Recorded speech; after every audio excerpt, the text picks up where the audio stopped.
বিশ্ব দৰবাৰত অসমৰ চাহ অসমৰ ক্ষুদ্ৰ চাহ খেতিয়কৰ বিশ্বমুখী যাত্ৰা বিদেশত সমাদৰ লভিছে অসমৰ বাহৰ চুঙাৰ চাহে চাহৰ বাবে চহকী অসমৰ চাহে সমাদৰ লাভ কৰিছে দেশ বিদেশত নও চিন্তাধাৰাৰে ৰাজকীয় আমোদেৰে যোৰহাটৰ চাহ খেতিয়কৰ বিশ্বমুখী যাত্ৰা বাহৰ চুঙাত অৰ্গেনিক চাহৰ সম্ভাৰ লৈ যোৰহাটৰ অচ্যুত প্ৰসাদ গগৈয়ে আৰম্ভ কৰিছে ব্যৱসায় নিজ গৃহতে জৈৱিক পদ্ধতিৰে red tea green tea handmade Orthodox T white T উৎপাদন কৰি বিদেশলৈ ৰপ্তানি কৰিছে অচ্যুত প্ৰসাদ গগৈয়ে হয় দেশে বিদেশে সমাদৃত পুঞ্জয় অৰ্গেনিক চাহ এইবাৰ নৰূপত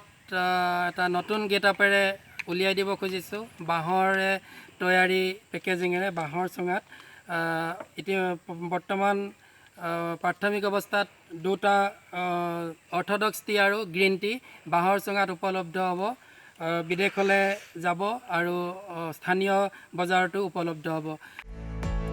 ইতিমধ্যে ব্ৰাজিল কানাডা থাইলেণ্ড আৰু ডুবাইত যথেষ্ট সমাদৰ লাভ কৰিছে যোৰহাটৰ অচ্যুত প্ৰসাদ গগৈৰ বাহৰ চুঙাৰ অৰ্গেনিক চাহ